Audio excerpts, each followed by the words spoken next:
magnetic under the spotlight, yet brutal once the lights went out. Those charming grins often shifted into fury the moment filming ended. Hollywood's most adored names carried tempers that shook everyone unlucky enough to witness them. The world of film has always dazzled us with fame and sparkle, but now we're exposing the truth of what happened when these stars couldn't keep control. You've watched their movies, you've praised their artistry. What you didn't see were the shaken assistants, scarred colleagues, and wrecked suites they left behind. Certain incidents were so disturbing that studios poured fortunes into burying them for years. I'd like to say that makes sense, but it doesn't. Because really, how do you explain that? What do you even call it? How can anyone excuse it? From hurling objects at hotel clerks to threatening directors with violence, these weren't tiny flare-ups, they were storms. What you're about to hear are Hollywood's most infamous and dangerous fits of rage. And if you think modern celebrities are temperamental, you'll be stunned by what classic stars unleashed when they felt defied. Get off my set, you idiot. Don't just apologize. Use your brain for once. Christian Bale, from Dark Knight to Dark Temper. His name brings to mind chilling transformations like American Psycho or the legendary Batman trilogy. Yet in 2009, a single incident on Terminator Salvation altered how millions saw him. It all started when cinematographer Shane Hurlbut accidentally crossed Bale's line of sight in the middle of a charged performance. Out of nowhere came a 4-minute explosion so furious, so obscene, that when the recording surfaced, even seasoned Hollywood insiders were left speechless. Bale didn't merely snap in the moment. He let loose with over 40 curses, threatened to abandon the project, and demanded the dismissal of a respected crew member over a minor slip. "I'll kick your ass, you hear me? Be quiet for a second."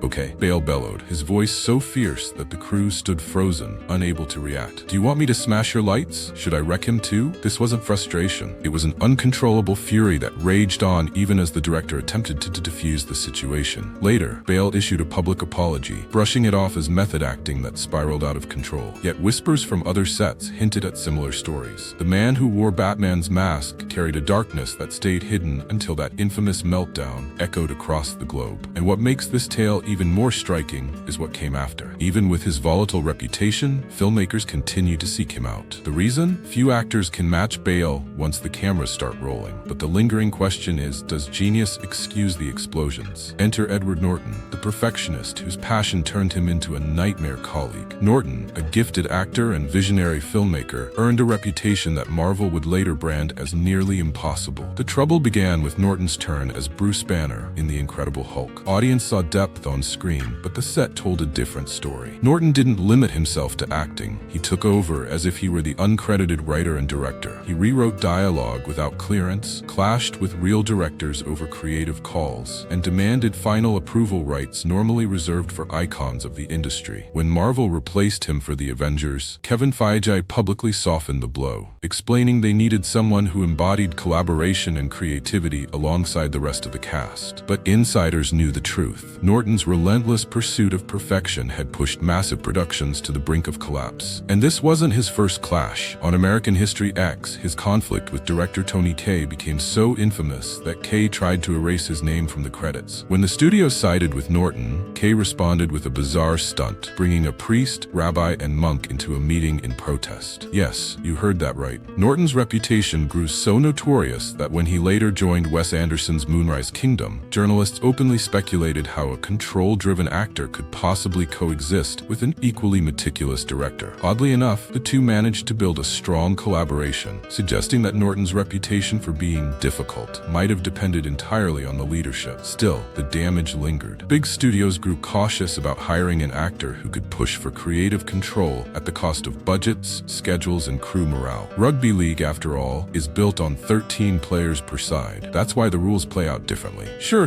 thanks for pointing that out. Since you mentioned being in the UK, it brings me to Russell Crowe, the gladiator who carried his fights far beyond the arena. In 2005, Crowe didn't just lose patience, he temporarily lost his freedom. When a call to his wife failed to connect from a New York hotel, the Oscar winner didn't wait for technical help. Instead, he marched downstairs, struck concierge Nestor Estrada with a telephone, and found himself cuffed and charged. Crowe's meltdown wasn't an isolated mistake. It reflected years of violent outbursts that Hollywood often tolerated because of his his extraordinary performances. On the set of Gladiator, the very film that made him legendary, Crowe proved so volatile that Ridley Scott relied on clever strategies simply to get through production. If the catering displeased him, he wouldn't just protest, he'd shut down work entirely. If dialogue didn't suit him, production stalled until rewrites satisfied his demands. At the 2002 BAFTAs, when producer Malcolm Jerry cut his speech short for timing, Crowe slammed him against a wall and roared, "Who had the nerve to silence me?" These weren't accidents. They were part of a troubling cycle so consistent that insurers started building clauses just to protect films he worked on. And yet, despite all this, Crowe continued landing major roles. Why? Because the very volatility that wrecked sets turned into raw power on screen. That unpredictable fire caused havoc in real life. But on camera, it created magic no other actor could replicate. Now that's the paradox of Russell Crowe. You'll regret crossing me. Now move along. Okay then, Sean Penn, Hollywood's infamous firebrand. Years before collecting Oscars, Penn was collecting headlines for his explosive behavior. In the 1980s, his fury wasn't aimed at filmmakers or stage crews. It was directed straight at photographers. While married to Madonna, Penn's animosity toward the paparazzi became the stuff of legend. In one shocking episode, he was accused of dangling a photographer from a 9th-floor balcony. On another occasion, he faced arrest for beating a cameraman on set, which landed him over a month behind bars. Yet, his fury wasn't limited only to journalists. During filming of Casualties of War, Penn allegedly dove so deep into method acting that it disturbed others, targeting Michael J. Fox with relentless taunts because their characters were enemies. He would address Fox only by his role's name and hurl insults between scenes, blending character work with personal abuse. The same cycle played out well into later years. In 2009, decades after his earliest explosions, Penn was again charged with assault and vandalism after striking another photographer, showing that time hadn't softened his temper. What makes Penn's trajectory unusual is how the industry reframed his image. As he grew older and collected critical acclaim in films like Mystic River and Milk, Hollywood began redefining his volatility as commitment and artistic drive. No more wire hangers, ever. The unforgettable line from Mommy Dearest grew darker when whispers of Dunaway's own behavior started making the rounds in Hollywood. The Academy Award winner, hailed for unforgettable roles in Bonnie and Clyde and Chinatown, earned a reputation that left crews dreading her arrival on set lists. Her most notorious meltdown came in 1994 during rehearsals for the Broadway play Sunset Boulevard, where she was fired before opening night. Reports painted her as explosive, berating staff, unleashing tirades, and fostering such dread that staging the show became impossible. Rather than endure the chaos, Andrew Lloyd Webber made the stunning decision to pull the plug on the Los Angeles production entirely. On movie shoots, her outbursts became legend. Crew were allegedly forbidden from making eye contact. She hurled scripts, tossed food, and according to one disputed claim, even flung a cup of urine at an assistant who failed to escort her to the restroom in time. Tensions were equally high during the making of Chinatown, when director Roman Polanski yanked a strand of her hair in response to her asking about scene direction. On Mommy Dearest, her immersion in Joan Crawford's cruelty was so consuming that Frank Perry reportedly lost control of the set, as Dunaway slapped actors off camera to provoke genuine terror in their performances. And still, despite all of it, her work on screen blazed with undeniable power. The fire she carried into her roles could not be separated from the fire she carried into real life, leaving Hollywood to wrestle with a haunting question. At what point does commitment to art turn into cruelty? Klaus Kinski, death threats, and on-set madness. When you think of volatile stars today, none can match the notorious chaos brought by Klaus Kinski. The German actor's partnership with director Werner Herzog gave birth to both unforgettable masterpieces and some of the most disturbing on-set legends ever told. While shooting Aguirre, the wrath of God deep in the Peruvian jungle, Kinski's fury spiraled so far out of control that he fired bullets at noisy extras, severing one man's finger in the process. At one point, when Kinski threatened to quit the project, Herzog is said to have pulled a gun and vowed to kill both Kinski and himself if the actor abandoned the production. Though it sounds like tall tale material, Herzog later verified the truth in his documentary My Best Fiend, even admitting the native extras on Aguirre offered to kill Kinski for him, a proposal Herzog ultimately refused. On another Herzog venture, Fitzcarraldo, Kinski's violent explosions became so relentless that the crew lived in constant dread. He would shout endlessly over trivial matters like the meals being served or the temperature of his cabin. In one particularly vicious episode, Kinski slashed just a local extra with a sword, leaving the man with a serious head injury that needed urgent treatment. What sets Kinski apart from other infamous actors is that he never tried to disguise his nature. In his memoir, All I Need Is Love, later reissued as Kinski Uncut, he proudly bragged about his brutality, his affairs, and his contempt for directors, going so far as to brand Herzog a despicable, greedy, cowardly villain. And yet, perhaps because of this ferocity, Kinski's screen presence remains hypnotic, radiating a wild energy that seems less like acting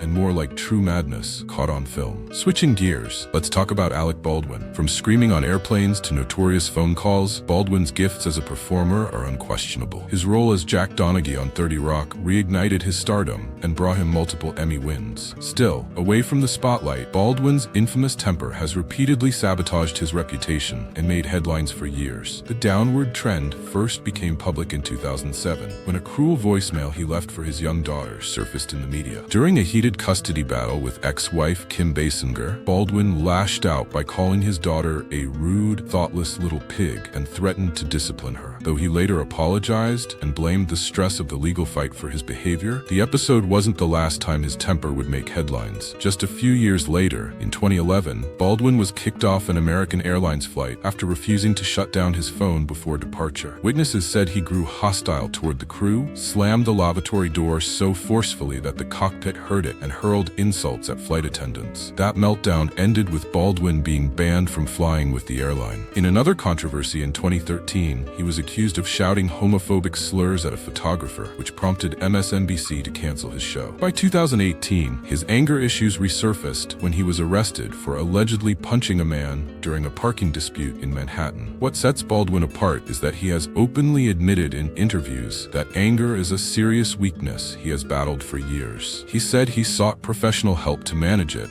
but the repeated incidents show that acknowledgement hasn't fully solved the problem. Still, his career has proven unusually durable, with each scandal seeming to fade away before he comes back with another acclaimed role. This has left many asking, how many comebacks can one actor really get, regardless of talent? When asked who gave the most unpleasant red carpet interview, the answer is almost always the same: Tommy Lee Jones. Industry insiders say he consistently tops the list because he openly dislikes the red carpet experience and makes everyone share in that discomfort. Known for being cold and unapproachable, Jones has become infamous for his icy demeanor, both in public appearances and on film sets. Colleagues often note that his tough on-screen persona reflects his real-life behavior, with many actors wary of his intimidating presence. During Batman Forever, he reportedly told Jim Carrey, "I cannot sanction your buffoonery," and avoided even eating lunch with him. Carrey later explained that Jones resented him for being the star, making collaboration almost impossible. Even Will Smith, one of Hollywood's most easygoing figures, admitted that working alongside Jones in Men in Black was difficult, as their relationship away from the camera was notoriously tense. Rumor has it that director Barry Sonnenfeld often had to mediate between the pair, as Jones routinely brushed aside Smith's attempts at camaraderie. While others on this list are infamous for fiery explosions, Jones's frustration usually comes across as cold disdain. Reporters have experienced his frosty demeanor firsthand when he dismisses questions he considers foolish, storms out of interviews, or treats crew with sharp indifference. On press circuits, handlers frequently coach journalists in advance, warning them of touchy subjects that might provoke Jones, given his aversion to what he views as trivial chatter. Regardless of these social hurdles, filmmakers keep hiring him because he consistently delivers with extraordinary skill and power. His acclaimed turn in The Fugitive and his iconic Agent K in Men in Black prove why directors accept his abrasive edge. Once the lights are on, very few performers dominate the screen with the same commanding presence. And just like seagulls trailing a fishing boat, people gather where they believe something of value will appear. That's the stage for Shia LaBeouf. His evolution from child prodigy to Hollywood's rebel is one of the most striking personality shifts of recent decades. The young star who captured hearts as Louis Stevens on his In Even Stevens eventually transformed into a headline magnet for arrests, rants, and unstable behavior. His downward spiral drew public eyes in 2007 after an arrest for threatening a neighbor with a knife. By the following year, he faced DUI charges after a serious crash that left his hand badly injured. injured. But these episodes only set the stage for even more disturbing antics. At the 2014 Berlin Film Festival, LaBeouf showed up wearing a paper bag that read, "I am not famous anymore," then sat in silence for an entire press conference. That same season, police detained him at a Broadway showing of Cabaret after he disrupted the performance by smoking, shouting at the cast, and allegedly smacking Alan Cumming on the backside. His actions on set grew more alarming as time went on. While shooting Lawless, Shia LaBeouf allegedly consumed real moonshine to embody his role, and even slashed his own face with a blade to make his injuries look genuine. During Fury, he went as far as removing one of his own teeth and avoided bathing for extended periods in an attempt to immerse himself in the harshness of war life. The situation spiraled further in 2017, when LaBeouf was taken into custody in Savannah, Georgia, on charges of disorderly behavior, intoxication in public, and resisting authorities. Police released footage captured him unleashing racist and vulgar insults at officers, an episode for which he later issued a heartfelt apology. What adds complexity to LaBeouf's story is the surrounding context. Unlike other celebrities known mainly for bad tempers, his troubling actions have often been linked to alcoholism and lingering trauma from childhood that contributed to PTSD. More recently, he has pursued therapy and opened up honestly about his struggles, which has sparked larger conversations about distinguishing between accountability for harmful actions and recognizing the weight of untreated emotional wounds. Cut it out. If you lay hands on me again, I'll stomp on your foot. You understand? Don't try it. What you just did counts as assault. Forgive me, but don't repeat it. Don't push it again. We're not in a position to behave like that. Cut it out. If you lay hands on me again, I'll stomp on your foot. You understand? Don't try it. That move you made was assault. Forgive me, but don't repeat it. Don't push it again. Bill Murray, adored entertainer, dreaded co-worker. Murray stands out in Hollywood as both a cult favorite for his quirky charm and razor-sharp humor, and at the same time, a source of unease for some who have worked with him due to his erratic moods and abrasive treatment. The divide couldn't be clearer. Though audiences often adore Murray for spontaneously tending bars or photobombing weddings, insiders sometimes describe a much less pleasant side. During the making of Charlie's Angels, he reportedly clashed so fiercely with Lucy Liu that filming was halted for a time. Word spread that Murray insulted Liu's skills, claiming she couldn't act her way out of a paper bag, sparking a heated physical reaction from her. Murray later rejected having used those exact words, though he did admit a confrontation occurred. His long-running conflict with Chevy Chase is infamous, ending in a physical fight behind the scenes of Saturday Night Live in 1978, where Murray is said to have called Chase medium talent just before fists started flying. Although the two eventually patched things up,